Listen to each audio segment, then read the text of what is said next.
Mot à mot podcast, c'est un nouvel épisode avec aujourd'hui je reçois Nicolas Pereira qui est journaliste sportif et copropriétaire du site sportif sur lebanc.ca. Bienvenue, Merci. d'être venu pour ce podcast. Merci à toi de l'invitation. Donc j'explique un peu à toi et aux nouveaux qui n'ont pas vu les podcasts précédents. Donc le principe c'est que je reçois un invité et il choisit une page en dictionnaire et un mot qui l'inspire et qui veut qu'on part une conversation avec ce mot-là, puis on s'en va vers plein de sujets différents, vers plein d'avenues différentes. Donc je te laisse l'honneur de choisir le mot. Je choisis, je vais au hasard, là, vraiment. C'est pour toi, vas-y avec le feeling. Si je peux tomber sur ornithorynque, ça peut être un peu compliqué. Tu peux choisir un mot que comme on peut aller faire une conversation intéressante. Je viens de tomber. Dérapage. Ça peut être intéressant. Ok. Ouais. Je pense que on peut aller directement vers le sujet là. Je pense que la saison du Canadien, Ouais, ça tombe bien, ouais. C'est un pas pire dérapage. Ouais. Toi, c'est quoi la majeure problème pour toi pour le Canadien? Ben, tu sais, le Canadien veut pas. Déjà, il y a 2-3 ans, quand Benjamin parlait du reset, qui voulait lancer une non-reconstruction. Le fameux reset. Ouais. Déjà, ça donnait l'impression que c'était une reconstruction plutôt déguisée. T'sais, on voulait faire revenir les jeunes. Puis on l'a vu avec Kotkaniemi qui a joué l'an passé. Cette année, c'est Suzuki. On a vu Jake Evans. On a vu Vaidemo aussi qui est arrivé. Plusieurs jeunes ont eu leur chance avec l'équipe. Donc, j'ai l'impression qu'on veut garder le noyau, parce que, exemple, Price, Weber, même à la limite Tatar qu'on pourrait considérer en attaque. Mais on veut garder ce noyau-là parce que c'est lui qui était en place quand Benjamin est arrivé. Donc l'organisation souhaite les garder pour ne pas considérer que c'est un échec comme un noyau. Par contre, on mélange ça avec des jeunes, donc c'est sûr que c'est pas une équipe qui aspire aux grands honneurs, mais on a des vieux éléments qui, veulent pas, dans quelques années, serviront plus. Et présentement, sans dire qu'ils perdent leur temps, mais n'ont pas de vraies chances de gagner la Coupe Stanley.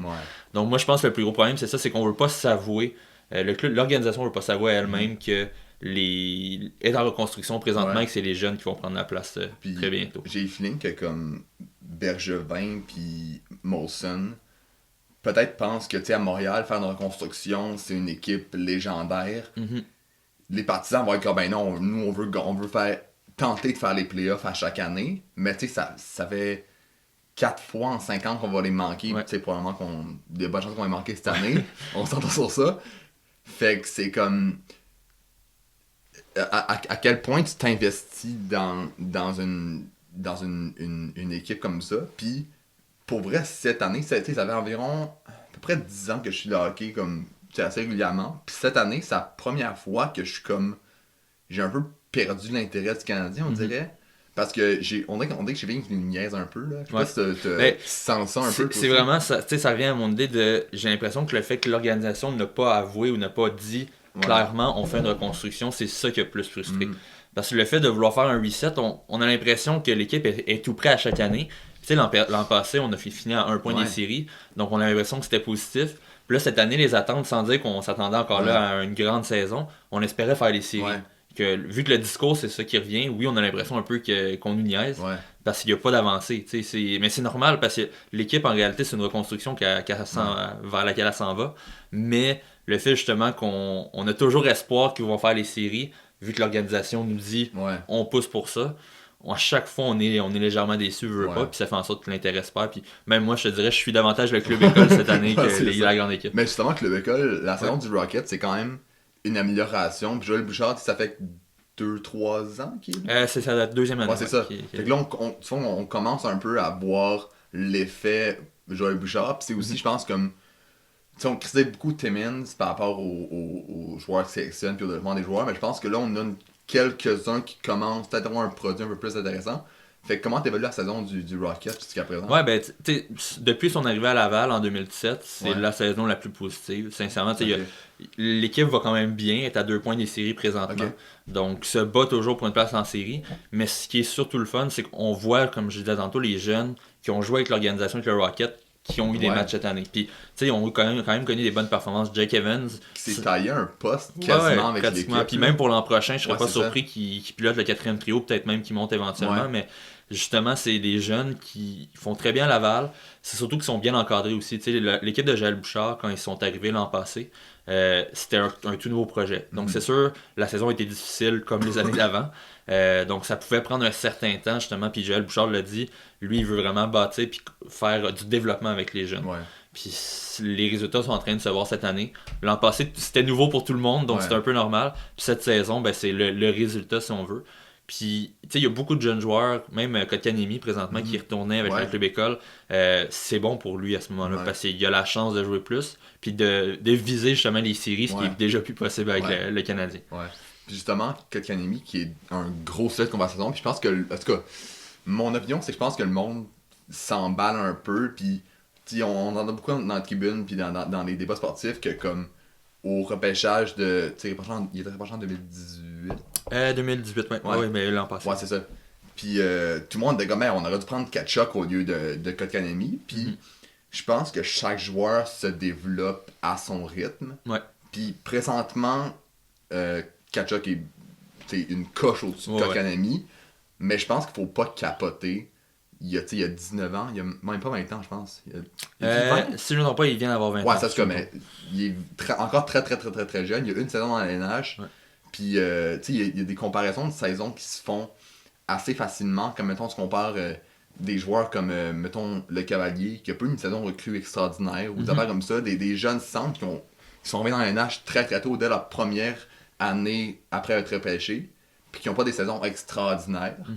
Puis après ça, il faut qu'ils prennent un petit moment pour un peu se retrouver. Puis après ça, ben, avoir du succès. Mais j'ai fini qu'on capote un peu vraiment sur le fait, là, il retourne dans les mineurs, c'est un flop après 2 saisons. Ouais. Mais tu sais, même l'an passé, il était même pas censé jouer à Montréal. C'est surtout ça le pire dans la situation. T'sais, on disait que c'était un joueur qui allait être développé sur quelques saisons, on pensait même le retourner en Finlande. Il y a eu un bon camp d'entraînement, on l'a gardé.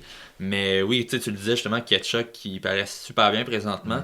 Il y a 2 nuances à faire. Tkachuk a 10 mois de plus vieux que Kotkaniemi, ce qui est pratiquement 1 an dans le développement. Et en plus, Tkachuk joue sur la première ligne, sur le powerplay, il joue partout à Ottawa. Tu sais, Ottawa, c'est une équipe encore pire que le Canadien, mais justement, il y a du temps de jeu, ce qui n'est pas le cas pour Kotkaniemi qui jouait moins. Je serais curieux d'avoir mis, on va dire, Kotkaniemi sur un premier trio à Montréal, sur l'avantage numérique et tout. Il serait peut-être pas au niveau de Tkachuk, mais il y aurait quand même des bonnes statistiques par rapport à ce qu'il présente en ce moment. Donc c'est sûr, pour moi, c'est pas un flop, il est encore très jeune. Puis tu disais justement, les joueurs, des fois, les joueurs de centre, c'est plus long à se développer. Le meilleur exemple, au début, quand il était repêché, on le comparait à Barkov avec les Panthers.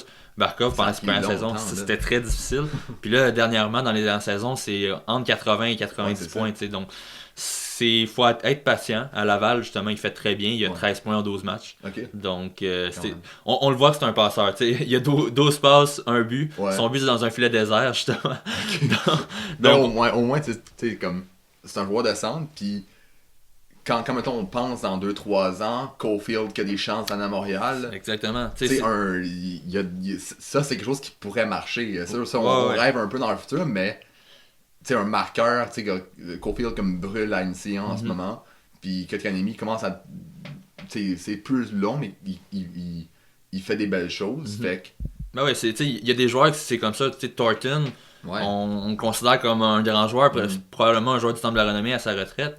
Mais Thornton compte pratiquement pas de but. C'est des saisons de au-dessus de 60 passes à chaque fois. Backstrom, qui est le deuxième joueur à Ovechkin, si on veut, c'est le passeur. Dans toutes les équipes, il y a ça. Il y a un passeur, un buteur. Puis comme tu dis, Caulfield, ça pourrait être peut-être la bougie d'allumage pour Kotkaniemi dans les prochaines années. Ça serait si les deux se développent à leur plein potentiel, ça pourrait être impressionnant. Comment tu penses, Timmins et Bergeron sont beaucoup critiqués par rapport au fait qu'ils n'amènent pas de jeunes qui sont présentement. Mais mettons, je pense dans l'édition 2019-2020 du Canadien, il y a quelques joueurs, on pense à Gallagher, à mettons Price, puis à d'autres joueurs comme ça, mais des joueurs qui ont été repêchés, développés par le Canadien, puis qui ont un gros impact, sont assez limités. Fait qu'est-ce que tu penses que le problème vient plus du développement ou des joueurs qu'on sélectionne? Ben, justement, dans les derniers... Si on regarde les années précédentes, tantôt je parlais de Joël Bouchard, cette année, on voit qu'il y a plusieurs joueurs qui ont réussi à graduer. Les années d'avant, il n'y avait pratiquement aucun joueur qui venait avec le Canadien par la suite. Donc, moi, je pense justement c'est plus un problème de développement que de repêchage. C'est sûr qu'il y a des choix au repêchage qui auraient pu être mieux, puis ça, on se le cache pas. Mais tout de même, c'est sûr qu'il y a plein de joueurs qui, malheureusement, n'ont jamais atteindre leur plein potentiel. Puis oui, ça en partie, selon moi, c'est à cause du développement. Dans les années précédentes, le club école, même qu'on était à Saint John, qu'on était à Hamilton, même à la limite, c'était plus difficile, justement, on dirait, côté développement. Puis je pense que c'est ça qui a fait mal aux Canadiens, plus que les choix en soi au repêchage. Ouais. Puis on s'en va à un autre truc qu'on demande, là, j'ai l'impression de me popper, mais tu travailles pour le Courrier Laval, qui est un journal quand même gros, tu me disais, à Laval. Ouais. Puis tu couvres le Rocket beaucoup. Comment tu vois tu sais, parce que le Rocket, ça fait 2-3 ans c'est la troisième année, à Laval, là, c'est ça? Comment tu vois l'effervescence avec le public puis avec la place que l'équipe prend dans la ville de Laval? C'est vraiment cette année, je pense, que l'équipe s'est vraiment implantée solidement, justement à cause des jeunes comme Kotkaniemi, Poehling, Evans. C'est tous des joueurs qu'on entend parler avec le grand club, mais qui viennent à Laval. T'sais, l'effet des jeunes recrues qu'on s'attend justement à voir percer, ça a évidemment engendré un effet d'entraînement. Par contre, je pense aussi que l'équipe, si on veut, autour du Rocket de marketing, il y a beaucoup d'événements qui sont produits par l'équipe. On a annoncé que l'an prochain, le match des étoiles serait à Laval. Bon. Donc, c'est vraiment, on fait plein de mesures pour attirer les partisans. Puis le spectacle même autour du match, pas seulement le match en soi. C'est ça, il y a beaucoup de monde. Ça, je voyais récemment, il y a eu comme Fouki qui est venu chanter, je pense, Caïn même. Caïn, ils vont le 14 mars. Fait que je pense que l'équipe marketing voit qu'il y a une envie de spectacle, puis il y a une envie d'engouement du hockey, puis d'avoir une équipe gagnante, d'avoir une belle culture. C'est peut-être quelque chose que le Canadien a un peu moins, puis c'est une critique de quand tu vas au Centre Bell, t'as un peu moins de fun parce que l'équipe gagne pas, puis c'est peut-être moins de fun à aller sur place pour voir la partie. Ouais, ben, tu sais, sans dire qu'on vit dans le passé, j'ai l'impression qu'on veut tellement être près des traditions que le Canadien, le grand club, n'essaie pas vraiment. Tu sais, si on regarde les Golden Knights qui sont arrivés il y a 3 ans maintenant, c'est une équipe que, oui, on s'attendait quand même à faire du spectacle, mais là, ça a pris une autre. Ça a monté d'un autre niveau, tu sais, que c'est sûr, c'est le fait qu'on veut rester trop ancré dans les traditions. Puis je comprends en même temps ça parce que, tu sais, l'effervescence autour du Canadien ou l'intérêt du public est basé sur le fait que c'est une équipe historique. Donc c'est sûr, le hockey c'est le sport principal à Montréal et même au Canada, mais le fait que le nom qui représente le Canadien est important. Donc je pense que c'est peut-être pour ça qu'on tente pas trop, pour pas trop s'éloigner de l'idée de base. Mais le hockey c'est un sport très conservateur par la base. Puis quand tu compares à d'autres sports comme des gros sports nord-américains, ça paraît, puis comme, tu sais, je suis le hockey principalement, j'écoute un petit peu d'autres sports, mais principalement le hockey, puis récemment, j'étais allé, genre, avec un ami à Calo Sport, checker la game du Canadien, je pense que c'est contre les Stars, puis c'était la même soirée que le match des étoiles de la NBA, genre. Puis... Ah, il était bon en plus, là. Ça avait aucun sens, j'étais comme, quoi? Genre, c'est fou comme que...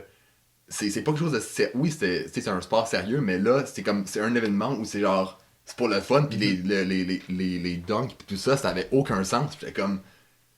Quand tu compares ça au match, mettons, des étoiles de la LNH, ou juste comme au sport de la LNH en général, c'est un sport très conservateur, puis qui est vraiment ancré dans ses racines, puis dans comme les traditions du Original Six, puis tout ça.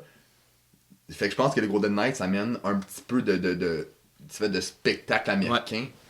Genre, c'est vraiment spécial. Je pense que c'est une des rares formations. Il y a peut-être les Prédateurs de Nashville dans les dernières années. Le club a pris de l'intérêt là-bas parce que justement, les bonnes performances. Mais on a essayé de créer un événement encore là autour des matchs.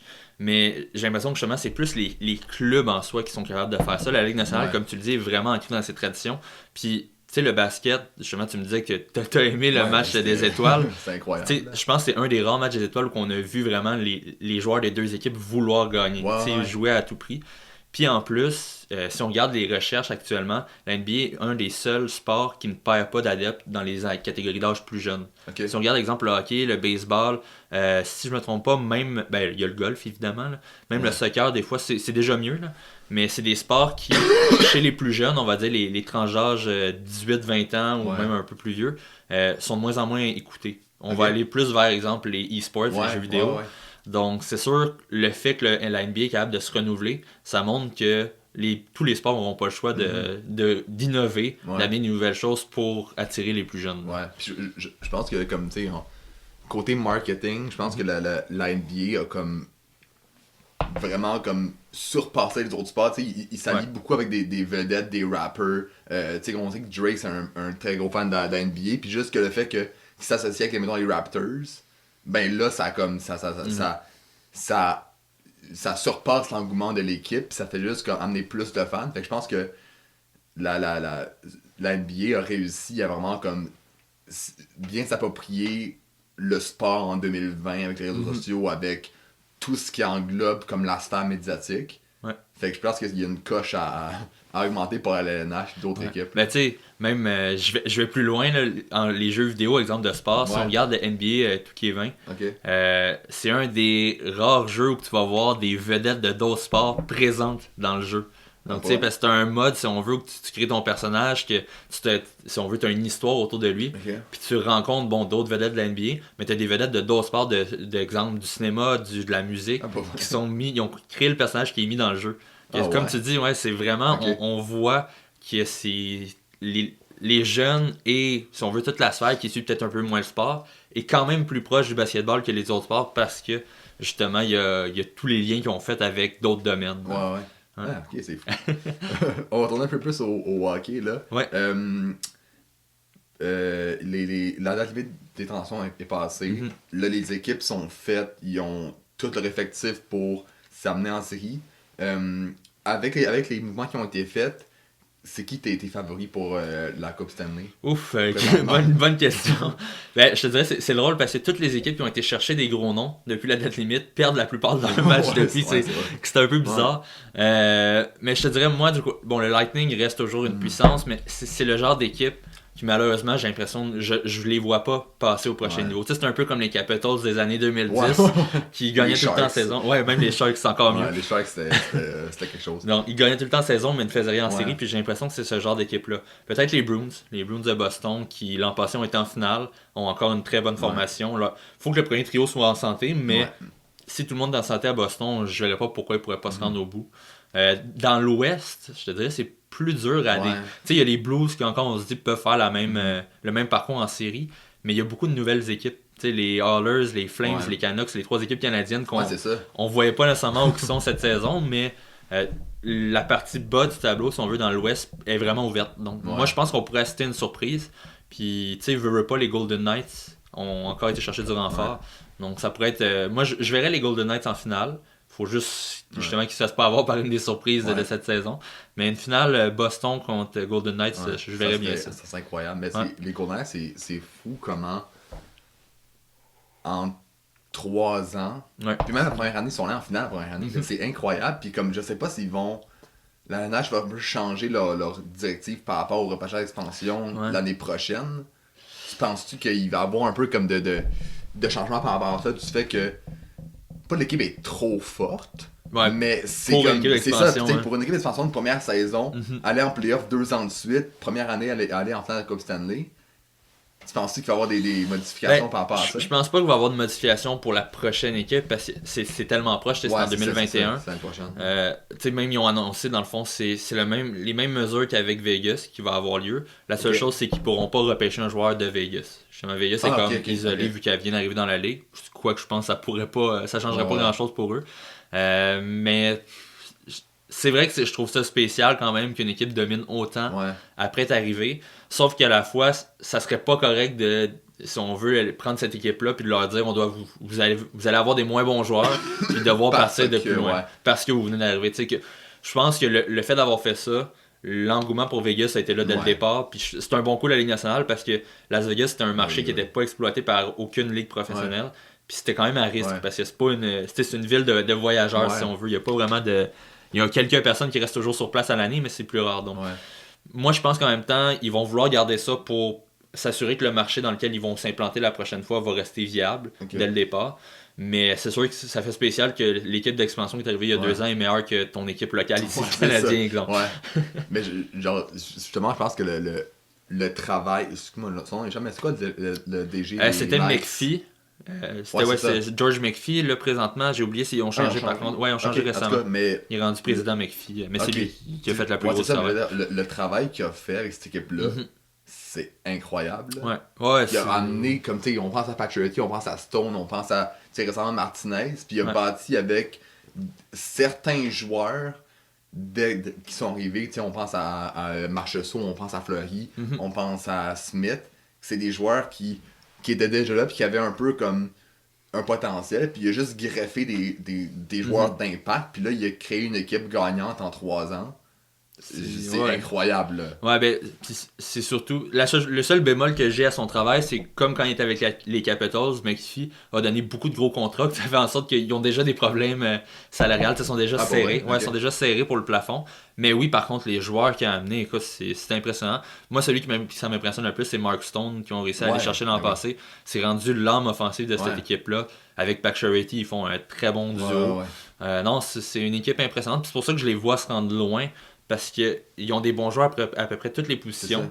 Puis même les joueurs qui il y a 2 ans en finale, quand ils sont rendus en finale, étaient sur leur premier trio.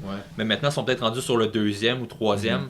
Mais ils sont tout aussi dominants. Donc, c'est une équipe qui est complète à tous les postes. Là. C'est une équipe qui a pas... En tout cas, ben, tu corriges-moi, mais je trouve pas qu'ils ont des... Tu sais, mettons, Sekar Fleury, ils n'ont pas des joueurs, des super vedettes. Non, ben, offensivement, c'est peut-être Stone la plus grande vedette. Mais tu sais, comme quand il était à Ottawa, c'était un très bon joueur. Mais il se comparait pas, mettons, à des Marchands, des Kucherov, à Ovechkin, tout ça.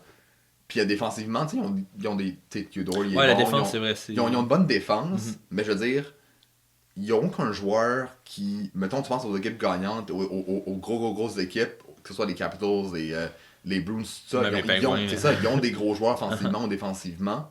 Ils ont des super vedettes, puis les Knights n'en ont pas tant que ça. Non. Fait que c'est vraiment comme, je pense, c'est le travail d'équipe, puis que tout le monde contribue à avoir succès, puis c'est incroyable le travail qu'ils ont fait. Hein. Ouais, ben tu sais, c'est drôle parce que la façon que l'équipe est composée, plus de talent peut-être un peu, mais ça ressemble beaucoup aux Canadiens justement. Tu sais, t'as pas de joueur vedette. Bon, le Canadien, on Price qui est considéré la vedette, mais tu sais, on peut dire que Fleury est dans le même niveau que Price, mais justement, t'as pas de joueur qui se démarque. Puis c'est ça qui est le fun, impressionnant. Puis tu sais, l'an dernier, les Blues, le joueur étoile des séries, ça a été O'Reilly.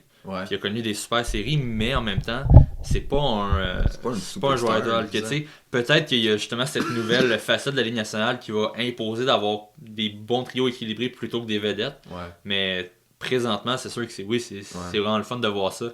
Des équipes qui n'ont pas de joueurs qui se démarquent, mais ensemble font tellement bien que peuvent battre les meilleurs. Là. Parlant des Knights, comment tu vois la... Tu sais, il y a, à l'administration, ils ont fait l'acquisition de Roman Leonard. Qui était une grosse surprise pour tout le monde. Comment tu évalues cette acquisition-là? C'est-tu un manque de confiance envers Fleury ou c'est comme on veut être sûr que s'il se blesse, j'ai 2 théories par rapport à ça. C'est drôle, j'étais en direct, en podcast en direct durant la date limite. Puis quand j'ai vu ça sortir, j'étais surpris parce que c'est vrai que je comprenais pas le move des Golden Knights. Mais en même temps, c'est que Fleury garde beaucoup les buts depuis son arrivée à Vegas il y a 3 ans. Il est pratiquement surutilisé. Ça pourrait juste lui donner un peu de repos si Leonard joue. Donc, j'ai vu peut-être cette partie-là, c'est peut-être ma première théorie. La deuxième, c'est peut-être même lui-même qui a demandé, Fleury, qui a demandé d'aller chercher un joueur, un deuxième gardien comme ça. Parce que, exemple, en série, je pense que ça va être Fleury qui va gauler la plupart des matchs, mais s'il y a une blessure ou quoi que ce soit, justement par la fatigue, par la surutilisation, ben au moins on a un très bon deuxième gardien qui va pouvoir faire le travail. Je pense pas que Leonard va re-signer à Vegas l'an prochain, mais au moins en plus ça donne à ce joueur-là une opportunité de viser la coupe aussi dans un bon club. Là. Je retourne un peu à la transaction puis un peu à ce qui va s'en venir les prochains mois par rapport aux séries et tout ça. Qui tu penses qui va causer la plus grande surprise dans la série? Qui pourrait s'amener, pas nécessairement en Coupe Stanley, mais qui pourrait avancer plus loin qu'on pensait. Moi, je te dirais, c'est ça, c'est mon équipe de cœur aussi. Mais les Oilers Edmonton, je pense, pourraient. Ben, déjà, quand tu as un duo Draisaitl McDavid, c'est à peu près. C'est un peu difficile à contrer. C'est impressionnant. Mais en plus, ils ont été chercher d'excellents ajouts comme Athanasio, qui va pouvoir jouer sur le premier trio, et Mike Green en défense. Le seul bémol, c'est que les deux sont déjà blessés, ont déjà eu des blessures, mais devraient être de retour justement pour les séries. Puis il y a Tyler Ennis aussi qui est arrivé qui amène de la profondeur. J'ai l'impression qu'on est un petit peu plus équilibré justement qu'avant. Avant, c'était l'histoire d'un trio en offensif avec Draisaitl et McDavid, plus souvent c'était Zach Cation qui était avec eux. Mais là, le fait d'aller chercher des joueurs un peu plus talentueux, ça va pouvoir aider l'équipe. Sinon, c'est vraiment l'équipe, je te dirais, que je vois créer la surprise. Dans l'Est, on en parle moins, mais les Hurricanes se sont beaucoup améliorés aussi. Non, ils ont une grosse ouais. Mais je te dirais, je les verrais pas comme une surprise par contre, parce que c'est une équipe que je vois se rendre loin déjà de base. Mais oui, écoute, la défensive des Hurricanes, là, c'est du solide en ce moment. Est-ce qu'Hamilton va revenir? Est-ce qu'il est out pour la saison complète? Non, je crois qu'il revient pour les séries éliminatoires. En plus, avec Brady Shea qui ont été cherchés, ça m'a surpris. Là. C'est une grosse acquisition même défensivement. Ouais, mais c'est surtout le geste des Rangers de se départir d'un défenseur jeune comme ça, un contrat à long terme pas trop cher. C'était spécial, mais bon. Mais non, c'est une équipe, c'est ça. Les Hurricanes dans l'Est et les Oilers pourraient être selon moi les équipes à ce soir. Penses-tu que les Oilers vont, avec leur duo de gardiens qu'ils ont, vont être capables d'aller loin? Parce que Smith, Koskinen... Smith s'en vient vieux. Par contre, il fait toujours aussi bien. C'est ça, il fait quand même bien la job. C'est un gardien quand même surprenant, parce sans dire qu'il a le même style que Tim Thomas, il me rappelle un peu ça. Il n'y a pas beaucoup de style devant son filet, mais il fait les arrêts. Mais oui, Mike Smith, je pense, peut être très solide, surtout même en série. Il t'amène une expérience que d'autres n'ont pas. Koskinen gardera pratiquement pas les filets d'après moi pendant cette période-là. Mais ça reste que si Smith se blesse, ça reste un bon deuxième gardien. Il coûte trop cher pour un deuxième parce que l'an passé, Chiarelli, avant son départ, il l'a signé très très cher. Mais non, je pense qu'ils n'ont pas de problème non plus devant les filets. C'est peut-être plus en défense que mes doutes sont. Mais encore là, si Mike Green revient, il va pouvoir aider l'équipe, là, ça, sans doute. C'est sûr. Puis dans l'Est, tu disais les Hurricanes. Les Hurricanes, je trouve qu'on parle un peu de marketing tantôt, puis les célébrations d'après-match, c'est quelque chose parlé, on a passé à côté d'eux, mais je trouve que c'est quelque chose de tellement comme le fun, puis qui amène genre un peu de légèreté dans ce sport-là. Puis la Corée, c'est un petit marché, puis je connais pas, j'ai pas trop suivi par rapport au qu'est-ce que ces célébrations-là apporté, mais je pense que ça amène de l'engouement à l'équipe, puis ça amène genre un plus gros fanbase à un petit marché de hockey. C'est énorme en fait, même si on regarde dans les dernières saisons, les Hurricanes, il y avait souvent des rumeurs que ça pouvait être une des équipes qui pouvait se faire déplacer. Mais depuis justement cet événement-là, même avec le Don Cherry avec son bunch of jerks, ça a vraiment comme ramené les partisans. Puis ça, c'est un exemple justement d'une équipe qui a su s'adapter à la nouvelle génération, puis attirer les gens, un peu comme les Golden Knights.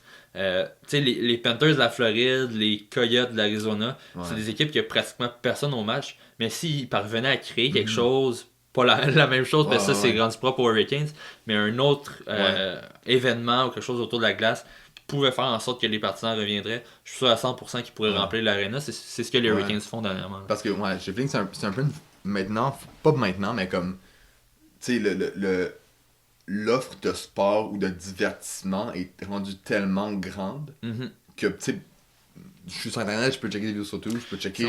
Fait que le divertissement, le monde va peut-être moins vers le sport. Fait que faut qu'il y ait.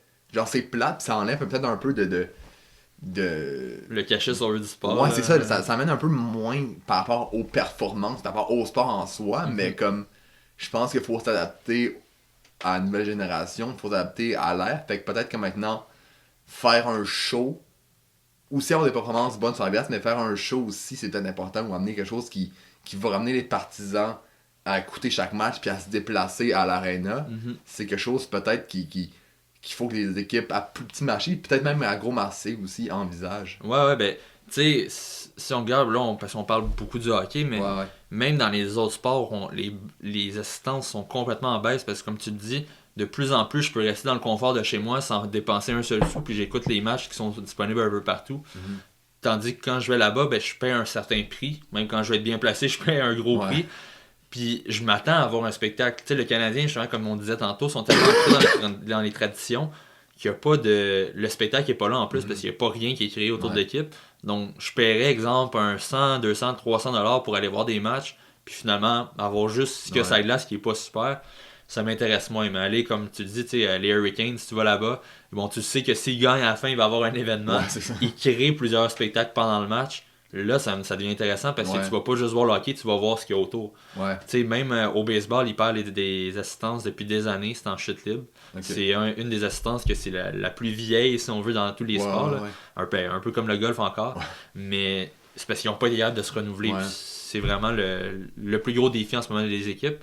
Puis à Montréal, je trouve l'équipe qui le fait mieux en ce moment, c'est l'Impact. Cette année, on a amené Thierry Henry. Ils ont commencé aussi une nouvelle, si on veut, mise en marché de l'équipe en faisant l'Impact montréalais. Je sais pas si peut-être tu as vu un peu passer. Donc, on commence à faire plein de capsules vidéo qui parlent de différents joueurs ou entraîneurs qui ont eu un impact dans la sphère, si on veut, médiatique dans les dernières années, puis qui a eu un impact dans le soccer en général à Montréal. Si on regarde, exemple, Thierry Henry, il vient d'arriver, mais il y a l'engouement autour de lui. Je sais qu'on a aussi ramené le but de Cameron Porter en Ligue des Champions. Donc c'était comme un des plus grands moments de l'histoire de l'équipe. Puis on a ramené ce but-là, on en reparle, puis on essaie de créer une campagne autour de l'équipe, puis ça fonctionne. On sent qu'il y a un engouement cette saison. Moi, je pense que c'est vraiment ce que les équipes doivent faire, c'est travailler sur le marketing et assurer justement s'assurer d'attirer les gens. Parlant de l'impact, là, ils vont faire la Ligue des Champions. Ils sont rendus au quart de finale? Oui, quart de finale, oui. Qui joue mardi. Tu connais-tu un peu l'équipe? Là, ils vont voter l'Olympia, c'est un pays, Honduras, c'est ça? Honduras, exact. Est-ce que tu sais c'est une équipe qui est atteignable pour l'Impact? Ben, moi je crois que oui, sans aucun doute. C'est sûr que c'est une bonne équipe au Honduras. Mais ça reste que l'Impact a quand même battu une des meilleures équipes du Costa Rica qui est peut-être un petit peu plus réputée même encore côté soccer. L'avantage aussi que l'Impact va avoir, c'est qu'il y a quelques joueurs de l'Olympia qui pourront pas jouer le premier match à Montréal. Comment ça? En raison de problèmes de visa. Donc, ils peuvent pas se présenter à Montréal, donc il manque des joueurs dans leur effectif. Et en plus, l'Olympia joue dimanche au Honduras. Dans leur ligue. Exactement. Et doit faire le déplacement dimanche soir, lundi matin. Le match, c'est mardi. Donc, ils ont seulement une journée de repos, si on veut, entre les deux matchs. Le décalage. Décalage horaire, c'est ça? Ben, je pense que c'est 1 heure entre les deux, je me trompe pas. Mais dans tous les cas, ils ont tout ce qui est facteur déplacement qui va être contre eux. Et en plus, on joue sur la pelouse du stade, je dis pelouse, mais le terrain synthétique du stade olympique qui est pas super. Donc je pense que c'est tous des points qui sont à l'avantage de l'Impact. Et en plus, au tour précédent, l'Olympia jouait contre Seattle, notre équipe de la MLS, et ils ont fait des matchs nuls. Un peu comme l'Impact a fait dans son affrontement précédent. Donc ils n'ont pas dominé l'équipe de la MLS qu'ils ont affronté. Donc je suis sûr que l'Impact, c'est atteignable pour eux. Il faut juste vraiment tout donner au match aller, profiter des pépins de l'autre équipe. Je vais parler un peu de ton de Sur le banc, qui est le site sportif que tu es copropriétaire. Ça fait 3 ans, 2017, en même temps que le Rocket. C'est ça. Comment tu évalues le développement de ton site depuis 3 ans? C'est quoi tes conclusions à ce point-ci? On a fait plusieurs changements justement dernièrement. On a des changements à venir aussi. On a commencé justement, quand on a commencé en 2017, c'était vraiment de la rédaction d'articles. Il n'y avait pas de vidéo, pas de produits, si on veut, images, c'était des articles. Là, c'est sûr, on voyait que le site montait peu à peu. À un certain point, ça a commencé à stagner. Donc, c'est pour ça qu'on a commencé à peut-être plus intégrer justement de l'image, du vidéo, des sondages. Donc, on a fait justement des documentaires, exemple avec les joueurs des Canadiennes de Montréal. On a fait des petites entrevues, des petits reportages. Encore là, c'est que ça demande beaucoup de temps. Les reportages, ça peut être assez long à produire. Donc, c'est sûr, on peut l'offrir, mais vu que ça vient de façon, si on veut, saccadée, avec des plus grands écarts entre chacun, ça fait en sorte que c'est peut-être plus difficile d'offrir un contenu constant, surtout en prenant en compte que tous les gens qui sont pour ce site-là, on est bénévoles. On a l'école, on a le travail en même temps, on est très occupés. Donc c'est pour ça que dernièrement, on a pris la décision que dans les prochains mois, on va donner une plateforme, si on veut, radio, mais sur le web. Donc on risque d'avoir, je dirais, 5 à 6 émissions de radio. Qui vont être disponibles en ligne, un peu sous forme de podcast. Mais en plus, oui, on va continuer quand même à faire des articles. C'est comme, tu veux pas, c'est le cœur du site. Mais l'audio, le radio va prendre de plus en plus de place. Pourquoi? On le voit en ce moment, c'est ce qui est le plus populaire, tout ce qui est podcast, radio. Les gens, même je me considère là-dedans, de notre génération, on a tendance à moins lire un peu. On va aller lire quelques lignes d'un texte, après ça, on a assez, à moins que vraiment c'est super intéressant. Donc, on essaie d'aller vers le média la forme de média qui est la plus intéressante, la plus vue dernièrement, qui est la radio. Puis, un peu comme les équipes sportives, on essaie de se renouveler pour les nouvelles générations. C'est quoi, mettons, vos objectifs, mettons, dans 1 an, puis dans, mettons, 5 ans pour Sur le banc, où vous voyez? C'est un peu aller vers le futur, mais je suis curieux de savoir ça. Dans 1 an, c'est sûr, parce que là, comme je te dis, on est vraiment en phase de préparation pour tout ce qui va être radio. Dans 1 an, je voudrais que nos émissions soient bien implantées, puis qu'à chaque semaine, on ait des réactions, les gens participent à nos podcasts. Donc, je voudrais que les podcasts soient quand même, si on veut, commencent à avoir une certaine reconnaissance sur la plateforme web. Dans 5 ans, là, c'est loin, ouais.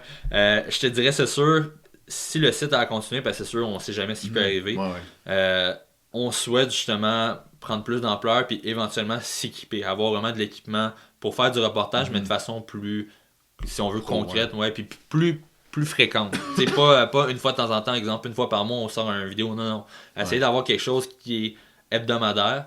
Mais là, c'est sûr que ça va impliquer justement qu'on mette beaucoup plus de temps sur le site. Puis qu'aussi que l'équipe s'agrandisse. Et éventuellement, on souhaite tout le monde pouvoir avoir un salaire ou une certaine rémunération de ce site-là. Mais là, tu dis que vous avez des podcasts un peu hebdomadaires puis que vous voulez avoir une structure. Est-ce que ça va être des podcasts qui vont être comme à chaque semaine qu'on va venir puis que vous allez vraiment bâtir un horaire un peu avec vos émissions? J'ai pas encore tous les détails exacts, mais dans le fond, vu qu'on risque d'avoir, si je me trompe pas, c'est 5 émissions pour commencer. On va avoir une émission par jour du lundi au samedi avec le jeudi qui n'y aura pas d'émission, si je me trompe pas. J'y vais à peu près. Puis à chaque jour, c'est des podcasts de sport différents. T'sais, ça, c'est notre plus grand désir avec Sur le banc qu'on l'a lancé. On voulait parler de tout. On veut pas se restreindre au hockey, qui, oui, est le sport le plus populaire, mais on veut toucher à tout. Donc, on a un podcast tennis, on a un podcast hockey, un podcast canadien, podcast soccer et podcast football. On a aussi un F1, donc on a 6. Donc on touche vraiment, on touche à 5 sports différents, 2 fois le hockey, un qui va être vraiment précis sur le Canadien, peut-être aussi un peu le Rocket qui va être touché par celui-là, mais un autre qui va être sur tout ce qui entoure la Ligue nationale aussi à ce moment-là. Puis vous visez quand pour mettre vraiment ces podcasts-là comme commence à rouler? Au début, je t'aurais dit début de l'année 2020. Là, ça va retarder un peu. Mais je te dirais, d'ici peut-être la fin de l'année scolaire universitaire, donc aux alentours d'avril, j'aimerais que vraiment tout soit déjà parti, soit lancé. Donc c'est sûr, moi je te dirais, d'ici peut-être un mois, on aimerait ça les commencer. Ça va peut-être, les premières semaines, ça va être un peu de l'expérimentation pour nous, parce que c'est la première fois qu'on va être vraiment sous forme hebdomadaire avec plusieurs émissions. Mais oui, on va espérer qu'en avril, ça soit vraiment prêt, puis on va pouvoir commencer à faire du contenu plus vraiment poussé, si on veut, puis plus sûr aussi de nos affaires, être sûr que tout est bien en place à ce moment-là. Je retourne un peu à ton rôle au Courrier de Laval. Est-ce que pour les matchs du Rocket, est-ce que t'es sur place, puis t'es vraiment comme sur la galerie de presse, puis tu vois les matchs? En fait, c'est sûr, vu que je suis à temps partiel, ça dépend de toujours mon horaire. Mais oui, la plupart du temps, j'essaie d'être à pratiquement tous les matchs. Justement, je suis sur la galerie de presse pendant le match. Justement, j'écris souvent, je commence mon article du retour sur la rencontre. Et après ça, on s'en va à la fin du match dès que le coup de sifflet final est donné. Nous, on s'en va directement, tous les journalistes, vers le vestiaire pour faire justement les échos de vestiaire d'après le match. Comment tu trouves ça?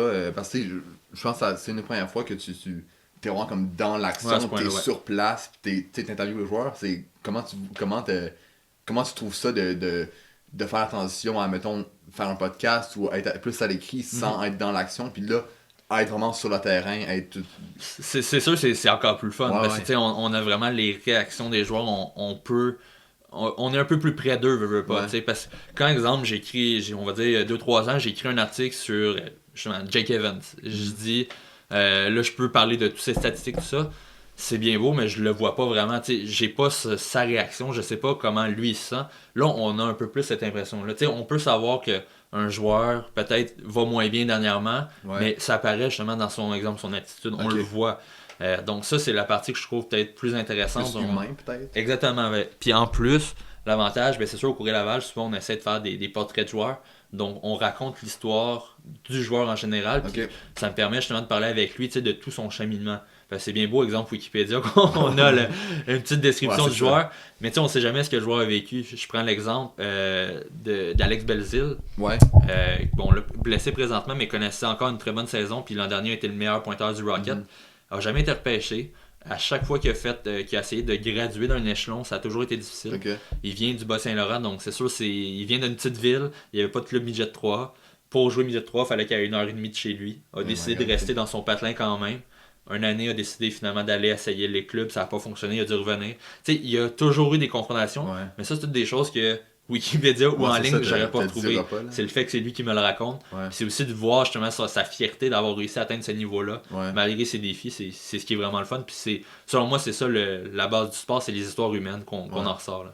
Y a-tu un ou plusieurs joueurs du Rocket qu'on entend un peu moins parler, qui est moins dans les gros noms, mais qui, autant par sa personnalité que par son jeu sur la glace, t'impressionne vraiment? Ben, bon, il y a Caden Primo aussi, évidemment, Ouais. dans les buts. On a quand même entendu parler beaucoup au début de l'année, qui est très bien.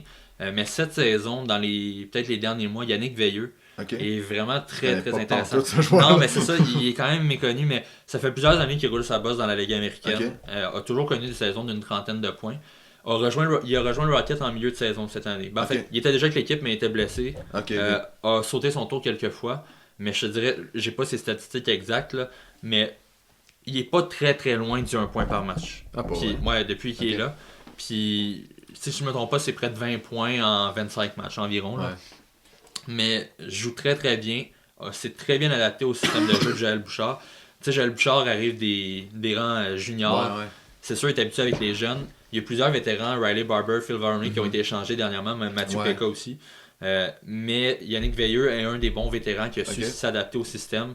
Puis il fait ce qu'on lui demande. Puis Ouais. il peut jouer sur le premier, deuxième, troisième trio. Étrangement, il va quand même produire. Donc Ok. c'est ce qui est le fun. Puis là, présentement, le Rocket sont dans la course aussi, Ouais. comme je disais tantôt.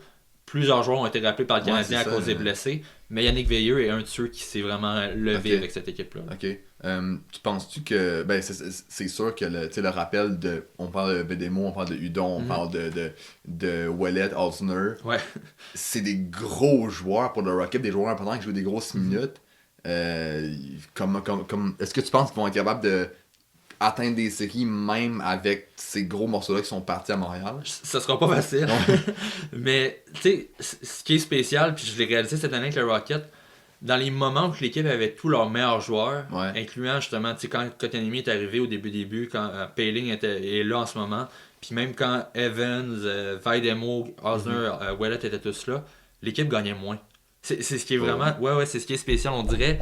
Le fait que c'était beaucoup de noms, tu sais, des joueurs, un nom individuel qui arrivait avec l'équipe, ça faisait pas en sorte que l'équipe gagnait plus. Au contraire, dans les moments où l'équipe était décimée par les blessures ou par les rappels, c'est les moments dans l'année où qui ont été le meilleur. Okay. Donc même présentement, tu vois, en ce moment, ils sont sur une séquence de 3 victoires en 4 matchs sur la route. Puis présentement, il leur manque justement tous ces joueurs-là, mais ils continuent de gagner quand même. Donc c'est vraiment, j'ai l'impression que c'est plutôt les joueurs qui sont là en ce moment, qui sont peut-être moins connus, veulent davantage justement pousser justement l'entraîneur à faire des choix en leur faveur, puis éventuellement avoir un nouveau contrat. Puis ils se donnent tellement, ils suivent tellement le système de jeu que justement au final ça fonctionne mieux que quand les gros noms sont là. Mais ça n'empêche pas que Ouellet, Osner, Vaidemo, Evans, c'était des joueurs importants de l'équipe, mais ça reste que même s'ils sont pas là, j'ai pas de crainte que le Rocket peuvent quand même accéder aux séries. Je te dirais c'est peut-être leur séquence plus difficile du début de saison qui a fait en sorte que là ils sont pas encore plus haut, mais ils peuvent les atteindre sans problème. Il reste combien de matchs à la saison du Rocket? Et si je ne me trompe pas, il reste 17 matchs. 17 ok, 18 matchs, encore. Fait qu'ils ont un peu plus de matchs à jouer que le Canadien, mettons. Alors, ça... Ouais, il reste quelques matchs de plus. Ok, super. Puis encore un peu avec le Rocket, Charles Hudon, qui est un joueur qui on n'avait pas. Tu sais, on ne savait pas être un superstar, mais ça fait une couple d'années qu'il est dans l'organisation, puis qu'il n'a jamais eu une chance vraiment concrète. Là, il y a eu un rappel récemment, il a joué quelques matchs. C'est là, hier, il a joué sur le deuxième. Ouais, avec les blessures. Je pense que c'est ça. Ouais, hier, c'était une formation un peu étrange, mais ouais, c'est ça. Ben, comment est-ce que tu crois qu'il y a un avenir avec le Canadien ou son lien dans la LNH va aller vers une autre équipe? Ouais, c'est plate, mais de le voir avec le Rocket, comment il joue avec le Rocket, moi j'aimerais le voir avec le Canadien un peu plus. Par contre, je suis à peu près certain que son contrat se finit cette année. Je suis à peu près certain, encore une fois, que ça va être un départ vers une autre équipe. Charles Hudon, sincèrement, est un joueur de la Ligue nationale. Peut faire. Je le vois pas sur un premier, peut-être même pas sur un deuxième, plus un troisième trio. Mais il faut lui laisser sa chance. Puis, c'est ça qui est plate, je pense. J'ai l'impression qu'après, il a connu quand même une bonne première saison. Avec le Canadien, c'était une trentaine de points quand même pour une première année dans la Ligue. C'est pas mauvais. Sauf qu'on dirait que par la suite, il y a eu comme on l'a rétrogradé sur le quatrième trio. Il y a eu beaucoup de joueurs de deuxième, troisième, quatrième dans l'organisation. Ça fait en sorte qu'il était souvent laissé pour compte. Puis au final, ça fait en sorte que le joueur avait perdu toute sa confiance. Cette année, même au début de l'année à Laval, c'était pas facile. Puis après peut-être une 5-6 matchs, Ben là, il s'est mis justement à produire, puis écoute, c'est un franc-tireur, là, c'est incroyable. Ça. Je le verrais par contre sur l'avantage numérique, même à Montréal. Si Jordan Wheel peut être là, Charles Ludon peut être là, puis c'est un sniper. Écoute, les buts qu'il te fait en avantage numérique, c'est toujours au haut des cercles, un peu à la manière Ovechkin. C'est toujours des types dans le haut du filet. Donc, tu sais, c'est un joueur, 3e trio, mais qui peut faire le travail sur un avantage numérique. Puis je pense que c'est sa place qu'il pourrait avoir dans une autre équipe de la Ligue nationale. Je pense que Bergevin fait beaucoup d'acquisitions de joueurs un peu de soutien. On pense à Weiss, on pense à Cousin qui est plus canadien, on pense à Wheel. Beaucoup de joueurs comme ça. Puis il y a des joueurs qui pourraient prendre la place à Laval. Mettons Hudon qui attend sa chance depuis. Ça se sent que le Canadien complète, pas complète, mais comme j'ai plusieurs matchs, c'était il y a peut-être 2-3 ans. C'était il y a 3 ans. Parce que l'an passé. L'an passé, il a presque pas joué. Ouais, c'est ça. Fait que c'est quand même, ça fait quand même un bout, puis qui roule sa base en américaine, qui connaît bonnes performances, puis Bergevin amène d'autres joueurs, ce qui est pas négatif. Cousin, je pense que c'est un joueur que j'ai vraiment beaucoup aimé à Montréal. Il était pas dans son rôle, il jouait sur le powerplay. Même Thompson, c'est ça. C'est des bonnes acquisitions, c'est juste tu laisses tes joueurs de ton organisation, tu les laisses pour compte. Là. Mais là, au moins on voit avec le départ de Thompson, Evans prend la place. Fait que c'est un joueur qui va, dépendant de ses performances cette année, puis au camp d'entraînement l'année prochaine, il va probablement se tailler une place sur un 3-4e trio. Fait qu'on voit un peu plus les joueurs qui amènent. Peut-être Romanov l'année prochaine. Ouais, ça pourrait être possible. Ça serait très le fun. On verra. Ça ferait du bien en défense. On verra où ça amène. Est-ce que. Comment t'évolues ce joueur-là? Est-ce que tu penses qu'il va pouvoir vraiment être un bras gauche à Weber, puis peut-être même à devenir un défenseur numéro 1 quand Weber va être parti? Ben, c'est dur de l'évaluer quand même. On l'a pas encore vu. On le voit plus ou moins, on l'a vu au championnat du monde, puis c'est à peu près tout. Mais Romanov, c'est sûr, faut pas s'attendre à ce que ça soit un joueur qui se démarque comme on va dire un Erik Karlsson pouvait le faire dans ses années à Ottawa. Même exemple Thomas Chabot fait présentement là-bas. C'est un excellent défenseur. Défensivement, rien à dire. Mais offensivement, ça va pas être un joueur qui va te faire une 50aine de points exemple par année comme d'autres. Non, c'est vraiment un joueur talentueux défensivement. C'est sûr qu'il peut avoir certains upsets offensifs. Il peut aller faire des buts, mais c'est pas un défenseur offensif dans l'âme. Donc tu sais, il va pouvoir aider le Canadien en défensive, ça, il n'y a aucun doute, puis ça va faire du bien même. Pourquoi pas, oui, avec Weber éventuellement, mais d'après moi, quand il va arriver au moment d'être sur la première ligne défensive, Weber va être sur la pente descendante. C'est ça. Donc, moi, je te dirais, je le verrais par contre avec, on va dire, un Jeff Petrie. Donc, tu sais, c'est un joueur, Petrie qui va être offensif, tu vas avoir l'équivalent, mais défensif avec justement Romanov, qui peut quand même aider offensivement. Puis ça ferait en sorte qu'on aurait des lignes défensives plus complètes. Parce que Charrot, avec sa saison, mérite d'être sur la première paire en ce moment. Mais ça deviendrait une défensive de plus en plus intéressante. Un point de notre sport, Caulfield, qui beaucoup de monde fonde quand même vraiment beaucoup d'espoir sur un joueur qui démontre de très belles choses. A été repêché 15e l'année passée. Où est-ce que tu vois ce joueur-là dans, mettons, 2 ans?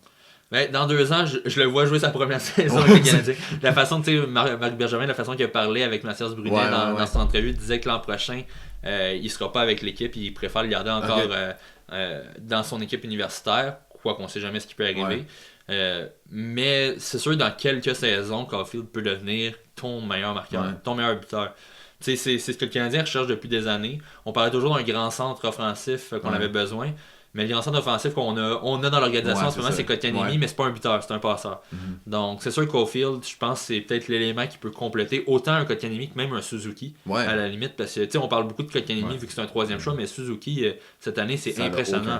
Le dernier match, il a descendu un petit peu. Ben, depuis que Julien, en fait, en a parlé sur la place publique. C'est ça. Ça en fait sa tête. Puis, mais non, je te dirais, c'est ça. On a 2 jeunes espoirs au centre qui peuvent être vraiment intéressants. Puis Caulfield, en tout cas, je peux pas concevoir qu'il sera pas capable de jouer avec un de ces deux-là. Tu sais, l'an passé, on disait durant le repêchage qu'il a reculé beaucoup parce que les dépisteurs avaient peur que ses résultats soient en fonction de Jack Hughes. Tu sais, Jack Hughes qui avait connu une saison incroyable, qui a été le premier choix. On avait peur que ça soit tous ses buts marqués soient à cause des passes de Jack Hughes. Jack Hughes ne connaît pas une saison incroyable avec les Devils. Et de son côté, Caulfield est le meilleur joueur de son équipe à l'université. Donc moi, je pense que c'est vraiment un buteur naturel. Un peu dans le style d'Alex DeBrincat avec les Blackhawks. On compare beaucoup à lui. Joueur de petit format, droitier, avec un bon tir. C'est pour ça, moi je peux pas croire, comme je te dis, qu'il ne deviendra pas un marqueur d'au moins 20-25 buts.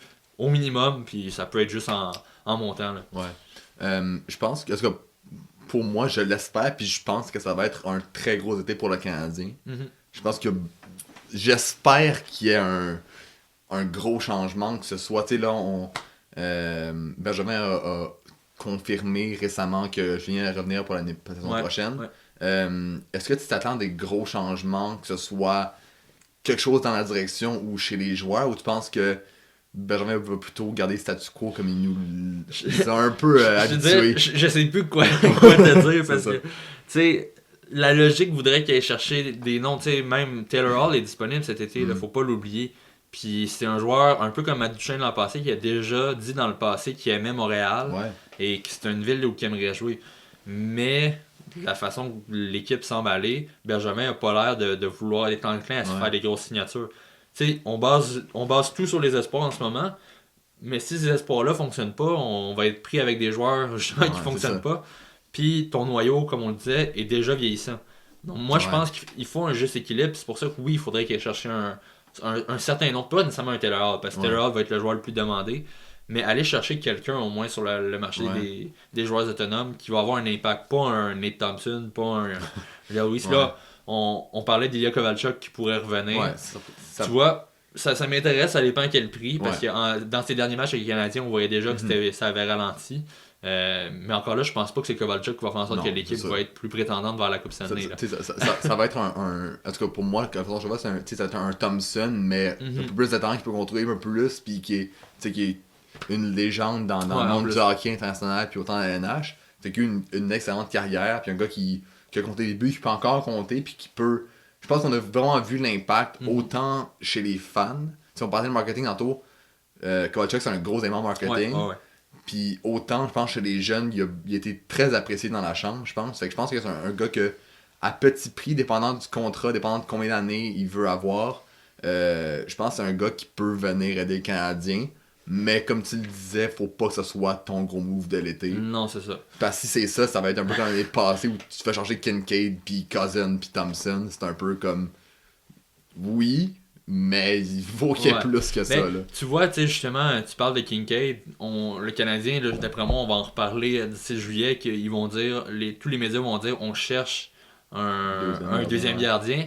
Par contre, à la limite, tu sais, depuis qu'il est avec le Canadien, Charlie Lindgren fait pas si mal. C'est ça. Tu sais, faut juste voir, faudrait lui donner un peu plus de matchs d'ici la fin de l'année pour voir ce qu'il peut faire. Tu sais, l'échantillon est tellement limité que c'est dur de dire est-ce que ce gardien-là peut être un deuxième gardien à Carey Price ou on faut aller chercher quelqu'un. Puis encore là, un deuxième gardien, si ton été se base sur faut que je trouve un deuxième gardien, sincèrement, c'est le moins de mes soucis. T'as des joueurs en avant à aller chercher, tu peux aller chercher de la profondeur défensive. Puis c'est sûr que le Canadien, selon moi, pour avancer prochainement, si on veut faire ça, exemple, dans les 2-3 prochaines années, il faut que tu ailles chercher quand même un élément au moins important. Offensivement. Ce qui est le fun, par contre, on voit qu'avec Ilya Kovalchuk qui était venu, et même Romanov qui peut venir l'an prochain, il y a plusieurs joueurs russes de la KHL qui connaissent des bonnes saisons. À ce qui paraît, seraient intéressés à venir à Montréal. Donc, tu sais, ça pourrait être une carte cachée. Un peu comme Radulov quand il est revenu, ou même un Yeri Sekac qu'on a essayé, mais que ça n'a pas fonctionné. Je me souviens, ce joueur-là, il y avait tellement d'espoir sur lui. Là. Mais tu sais, peut-être que ça me surprendrait pas qu'on ait un autre coup de ce genre-là de Bergevin qui va sortir un joueur de nulle part, puis on va espérer que chemin soit productif. C'est quand même quelque chose de très, très courant dans les dernières années, comme des joueurs souvent russes, là, des fois d'autres pays, mais c'est souvent dans la KHL qui ont des très bonnes saisons. On passe à Nikita Gusev qui s'est amené avec les Devils. Tu as eu Dadonov aussi avec c'est ça, justement. les Panthers. C'est des joueurs qui commencent à s'établir puis avoir de bonnes saisons. Puis Berlin, ça pourrait être un bout qu'il pourrait faire. Il y a comme déjà plusieurs Russes avec le Canadien, moins que dans les années passées, mais c'est quand même quelque chose qui pourrait apporter avec le Canadien et qui pourrait être intéressant. J'ai juste hâte de voir avec Julien, parce que Julien veut pas être réputé à ne jamais avoir pratiquement de joueurs russes dans son alignement. C'est peut-être plus un concours de circonstances, mais j'ai hâte de voir justement si plusieurs arrivent, comment on va gérer ça. Parlant de Claude Julien, comment tu as réagi à l'annonce de Bergevin de son retour l'année prochaine? Ben, je suis mitigé. Je veux pas mettre tout le blâme sur Julien parce que justement, on en parle depuis tantôt, ils n'ont pas un gros effectif. Mais en même temps, j'ai l'impression que certains joueurs justement stagnent tandis qu'ils pourraient produire plus. si on regarde, exemple, un Jonathan Drouin, c'est sûr, il a été blessé en cours de saison, connaissait un bon début d'année. Mais j'ai l'impression que c'est un joueur qui n'avance pas. Puis c'est le genre de joueur que tu as besoin qu'il avance parce que tu l'as échangé contre ton meilleur espoir défensif d'il y a quelques saisons. Donc, tu sais, puis même les jeunes, bon, tu as Suzuki qui a bien fait cette année. Les autres jeunes, j'ai l'impression que leurs responsabilités sont toujours limitées. Donc, c'est sûr, moi je pense, comme je disais tantôt, il faut que tu aies un mélange de jeunes et de vétérans. Puis en ce moment, c'est vraiment les vétérans qui prennent le plus de place dans cette équipe-là. Donc, moi, en tout cas, comme je dis, je pense qu'il va revenir de la façon que Benjamin parlait. On veut aussi lui laisser une autre chance avec un effectif sans blessure. Mais selon moi, on ne devrait pas être patient l'an prochain s'il est encore là. Si on voit que ça s'en va encore vers le fond de classement, il va falloir bouger parce que sinon on va stagner encore pendant plusieurs années. En tout cas, pour une frustration que j'ai par rapport à peut-être l'ère Bergevin, c'est que quand ça fait 7-8 ans qu'il est en poste. Je pense que c'est sa 8e année. Ouais, ça fait quand même, dans les DG, ça fait quand même, dans les NH, c'est un de ceux qui est là depuis quand même longtemps, puis qui est en poste depuis comme un nombre d'années assez élevé. Puis, je pensais à ça récemment, puis j'étais comme, je pensais, mettons, à l'ère Bob Gainey, puis en la comparant à l'ère Bergevin, il n'y a pas tant de changements, puis c'est quasiment pire que ça l'a été. Le Canadien, sans avoir des saisons extraordinaires, sous l'ère de Gainey, faisait les séries, avait des saisons correctes, participait aux séries, n'allait pas toujours très loin, mais au moins se qualifiait. Puis là, je suis comme... Bergevin, ça n'est comme un peu le sauveur, puis un peu de renouveau, un peu un changement de mentalité dans l'organisation. Puis je pense qu'il a été sur certains points, mais là, tu regardes 8 ans plus tard, puis t'as fait des séries comme 2 ou 3 fois pendant 8 ans. Ouais, ben, je te dirais, moi, sur ce point-là, je défends, on va dire, un peu Bergevin en disant, tu sais, Bob Gainey, oui, il faisait les séries, sauf qu'il a échangé beaucoup d'espoir et beaucoup de premiers choix, deuxième choix et autres. Tu sais, Ryan McDonough comme Scott Gomez. On s'en souvient encore. C'est pas, tu sais, même Yanni Nima contre Mike Ribeiro. Tu sais, c'est des transactions étranges, mais qui aidaient le club à court terme. Là, Bergevin veut vraiment aider le club à long terme. Donc, c'est pour ça. Tu sais, le fait qu'il ne fait pas 3 ans de suite les séries, c'est pas un problème pour moi. Le problème, c'est comme on en parlait tantôt, c'est le fait qu'il veut pas admettre que c'est une reconstruction. Puis qu'il veut pas se permettre d'échanger des plus vieux éléments pour aller chercher du renouveau pour s'aider. Tu sais, les Rangers de New York sont souvent cités parce que eux l'an passé, ils ont dit qu'ils faisaient une reconstruction, puis ils sont déjà plus avancés que les Canadiens. Bon, ils ont l'avantage que le marché de New York est intéressant pour les joueurs, donc Artemi Panarin a voulu aller là, t'as Fox en défense qui a voulu absolument aller là, Trouba aussi. Mais ça n'empêche pas qu'au moins l'équipe l'avait annoncé. Donc même si, par exemple, les Rangers font pas les séries encore cette année ou même l'an prochain, les partisans, ça leur dérangera pas. Tandis que là, en ce moment, le Bergevin, c'est qu'il veut pas l'admettre. Puis ça fait en sorte que son travail est critiqué. Parce qu'il fait pas un mauvais travail. Côté transaction, il est très bon. Il est très fort. La seule transaction que je vois qu'il a perdu vraiment, c'est Drouin-Sergachev. Et encore là, on va peut-être pouvoir en parler dans 3 ans si Drouin finit par exploser. On ne sait pas. Mais c'est la seule que je vois qu'il a vraiment perdu. Sinon, côté repêchage, c'est peut-être là qui est plus problématique. On n'a pas, dans les premières saisons que Benjamin était là, on n'a pas repêché de grands joueurs qui n'ont pas produit. C'est sûr, les repêchages étaient peut-être moins forts. Mais quand tu dis que ton équipe doit passer par le repêchage, tu dis ça dans les médias, puis finalement ton repêchage donne presque rien. Moi, je pense que c'est le plus gros constat à faire, c'est ça. On a Benjamin qui fait un bon travail. Côté échange, côté signature, c'est plus difficile, mais tu perds pas de joueurs pour une signature. Donc pour moi, c'est pas problématique. Mais c'est vraiment côté repêchage qu'il faut qu'il y ait une amélioration. Puis là, ça tend vers là selon les dernières années. On entend beaucoup parler, puis c'est comme... Je sais pas si c'est... En tout cas, je sais pas comment je value ça, mais il y a beaucoup de monde qui disent que le Canadien a un peu une mauvaise réputation où les joueurs autonomes ne veulent pas venir à Montréal. Est-ce que tu penses que c'est vrai? Puis si oui, comment t'expliques ça? Sinon, pourquoi on n'a pas de joueurs? L'impôt joue quand même pour... c'est ça. Ouais, mais, je pense que... Tu sais, je te dirais, ça c'est un discours que je trouve un peu plate parce que oui, tu peux mettre la faute justement sur le fait qu'on est beaucoup plus imposé ici, donc les joueurs ont moins gros salaire au même prix. Mais ça n'empêche pas que si ton club gagne habituellement ou justement a des joueurs qui aiment l'organisation, ils vont être capables d'attirer d'autres joueurs, logiquement. Donc, oui, ça fait partie justement du problème. Radulov, on avait proposé, Bergevin avait dit la même offre que Dallas, puis qu'il allait à Dallas. Ça arrive. Mais le fait que justement, à chaque année, on revient avec ce discours-là. C'est pas vrai qu'il y a qu'une équipe ne peut attirer aucun gros nom. T'sais. Je regarde, on va dire, les Jets de Winnipeg ou même, à la limite, des clubs qui sont dans des destinations moins intéressantes pour les joueurs, sont quand même capables d'aller chercher des noms sur le marché. Ils vont donner peut-être un peu plus, oui, fine, donne un petit peu plus, tu n'auras pas le choix, mais au moins tu vas améliorer ton équipe. Si tu t'améliores pas ton équipe en te disant je veux pas lui donner un aussi gros salaire parce que justement c'est plus cher que ce qui est proposé ailleurs, tu vas rester au même point. Puis l'autre équipe va s'améliorer. Tandis que si tu vas chercher justement un joueur un petit peu plus cher, tu donnes, on va dire, 1 million de plus. Oui, tu vas peut-être être un petit peu amputé sur ta masse salariale, mais au moins, tu vas avoir un élément qui va aider ton équipe. Je pense que c'est une des critiques qui est la plus valable envers Bergevin, c'est que oui, c'est en action, il a pas fait de mauvais coups. Là. Chaque transaction, il a pas fait d'immenses transactions, mais ceux qui ont fait, les joueurs qui sont greffés à l'organisation ont été bons, ils ont des bonnes performances. Mais c'est peut-être, parce que pour moi, c'est peut-être faire le petit move de plus, puis donner peut-être un 2 millions de plus, puis 3 ans ou 2 ans de plus de contrat pour aller chercher un joueur. Genre, quitte à surpayer, tout le monde surpaye ses joueurs. Genre, dans les dernières années, c'est fou, mettons, ou même sur marché de transaction, tu penses à un Barclay Goodrow qui va un premier choix. Quand j'ai vu ça, j'étais comme, vraiment, tu sais, je connaissais le joueur de nom, puis j'étais comme, ok, je sais voir statistique, il a fait 24 points, genre. D'abord, moi, t'as pas vu penser à carrière de Johnny Gaudreau, puis... ouais, non, c'est ça, mais... fait que c'est... On dirait que j'ai de la misère à voir que... Oui, à un moment donné, les transactions de petits formats, puis à ajouter de soutien qui peuvent agréger ton équipe, c'est vraiment bien.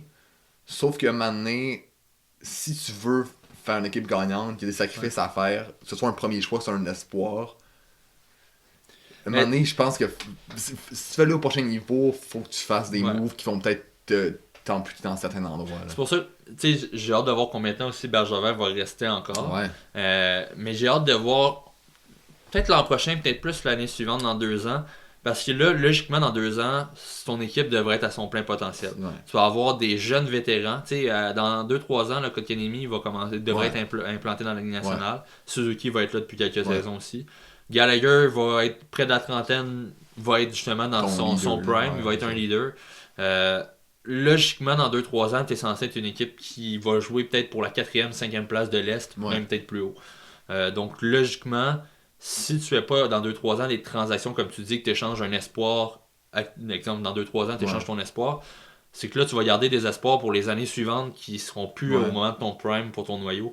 Tu sais, c'est que j'ai l'impression que quand on veut avoir trop d'espoir puis pas en échanger un seul, c'est qu'on va toujours vivre dans 2-3 ans, dans 4-5 ans. Tu sais, faut que tu aies un noyau d'espoir. T'espères que ce noyau-là soit justement arrive à son niveau. Puis les autres qui sont comme moins importants, échange-les pendant qu'ils ont de la valeur pour aller chercher des joueurs actuels aussi. Quand mettons, je compare, tu sais, quand t'as une équipe moins bonne, tu regardes vers c'est qui les champions, c'est qui les grosses équipes. Puis il y a tellement d'équipes, surtout dans l'Est, dans l'Ouest, oui, mais je dirais que je vois plus ça dans l'Est, des équipes qui, depuis à peu près 10 saisons, sont toujours là, puis qui se renouvellent. Tu sais, je pense aux Bruins, je pense aux Pingouins. C'est genre mes 2 équipes qui me viennent en tête. Tu sais, les Bruins ont fait ils ont gagné la coupe en 2009, je crois. Pas 2009, c'était les Red Wings. Ah ouais, 2010. Parce que dans ces années-là environ, fait que ça fait comme 10 ans. Puis ils ont manqué, c'est peut-être 1 ou 2 fois d'ici là. Puis là, ils sont allés en finale l'année passée. Cette année, c'est des contenders. Fait que c'est fou de voir comment une équipe. Oui, ils ont des gros joueurs. Ils ont Bergeron, ils ont Pasternak. Puis Pasternak qui était pas là il y a 10 ans, qui s'est amené. Tucker Rask qui a pas gagné. Mais, oui, il a gagné comme cette année, mais comme gardien de vis. Là, qui prend la place de premier. Il grève des joueurs comme Charlie Cole, comme DeBrus, comme plein de jeunes joueurs qui repêchent. Puis tu crées une équipe, je pense aussi aux Pingouins.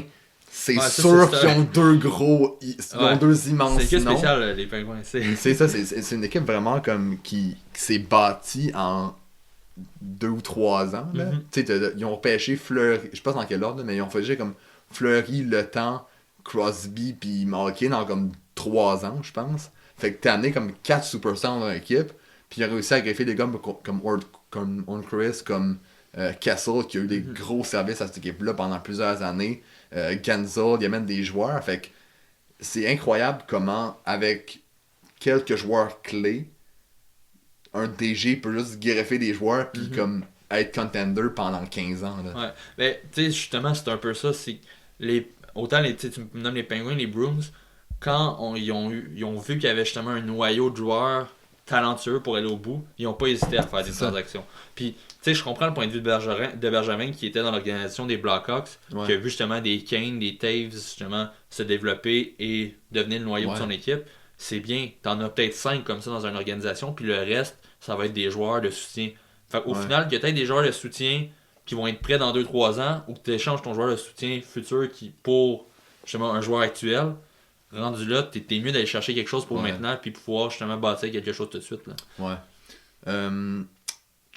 Je pense qu'on va terminer ça là. Ouais. Merci vraiment beaucoup pour ton temps. On peut suivre sur le banc, sur Facebook, sur Instagram. Il va y avoir des podcasts hebdomadaires qui vont arriver très bientôt. Ouais. Fait que on va suivre ça. Puis merci vraiment beaucoup d'être venu. C'est très intéressant. Merci à toi de l'invitation. C'était très apprécié. Ouais, très cool. Fait que nous, on se retrouve la semaine prochaine pour un autre podcast. Salut.